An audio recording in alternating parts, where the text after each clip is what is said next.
Hello everyone, welcome back and willkommen zurück to another episode of Instrumental Ramblings.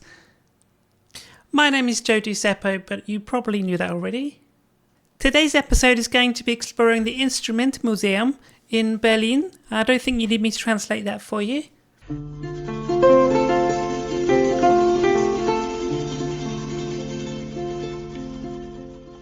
Here's an exhibit which shows the process of construction of a violin. Interesting thing here, the scroll in German is called Schnecke, which means snail. Here is one of many beautiful harpsichords. This is a virginal. This one has amazing inlay, if you look here. So, to the viol and violin family, this here is a double bass. Here's a collection of violins at the top and viols or viola da gambas at the bottom.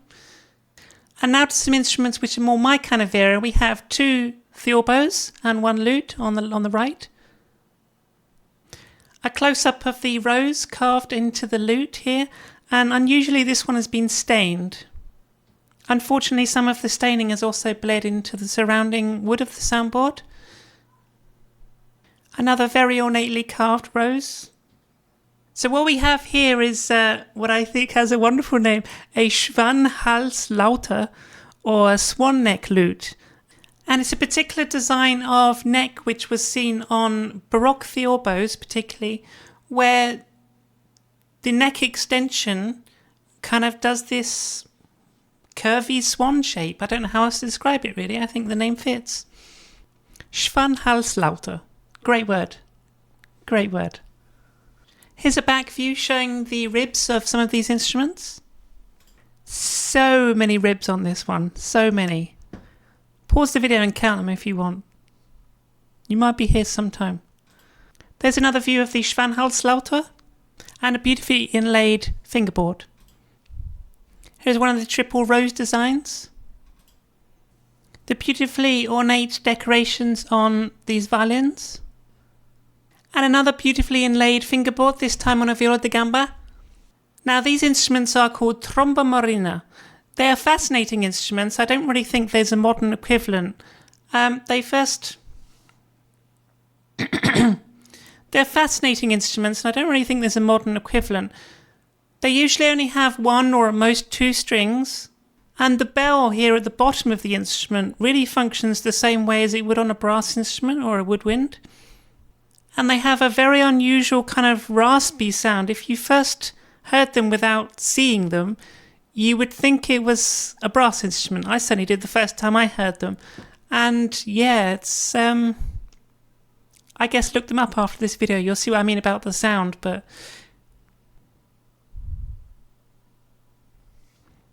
This is a hurdy-gurdy, or in German, Drehlayer.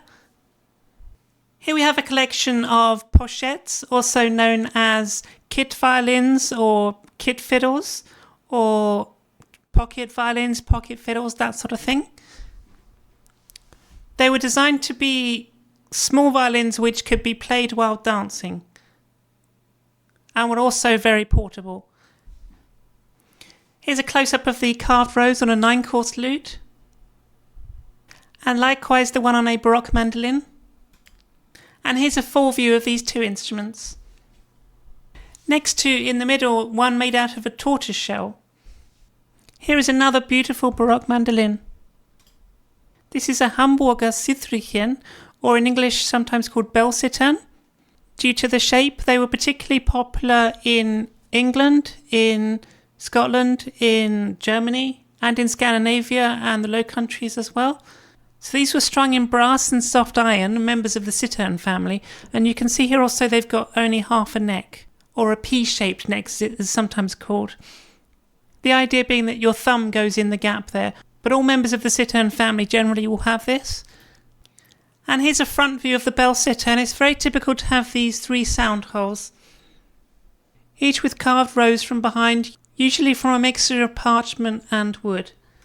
Here's a very early romantic 6-string guitar, but it looks like it has been converted from a Baroque guitar at some point, so it probably dates from earlier than the Romantic period, in the late Baroque.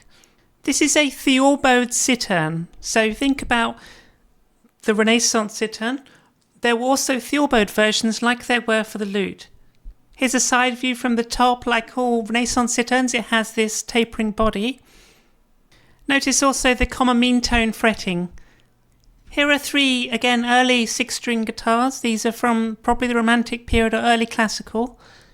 On the left is a guitar which is quite Staufer in style, in the construction style.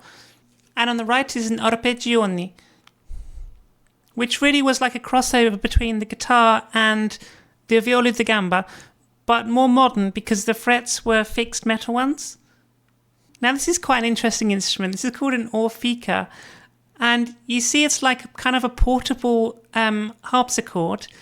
But what's particularly interesting is it seems to me like a Baroque version of a keytar. If you think about the keytars, which are a thing in the 80s, where you have like a keyboard that's played like a guitar, it really is the same kind of idea, just several centuries earlier. Here are 3 members of the modern mandolin family, or Neapolitan mandolin. On the right is a mandolin, in the middle is a mandola, and on the left is a mandolon, which was like an extended version of a mandocello type instrument, which was a bigger and extended range member of the mandolin family. Here are 2 Milanese mandolins from Milan, or in the original Italian, mandolino milanese. They have 6 single strings, so they kept the tuning of the Baroque mandolin, but the way they're built is much more like the Cremonese or Brescian mandolins, which were later 4-string mandolins, which were tuned in fifths. So it's like a crossover period mandolin, really. One of the bowl-back mandolins here had these ribs which were in turn shaped like this, and I can only begin to imagine the amount of work. So you're not only shaping the ribs, but then you're shaping them to fit with this wavy pattern, and it blows my mind the skill involved there, really. They've also done it out of like this bird's eye maple, so it's an extra figured wood, and they've done this fancy, just wow. And to finish off with, here's an exhibit about the construction of recorders and flutes. Well, I hope you enjoyed this episode of Instrumental Ramblings. Thank you for watching. As ever, subscribe if you want to, or if you don't, that's fine too. Ich bin noch nicht deine Mutti.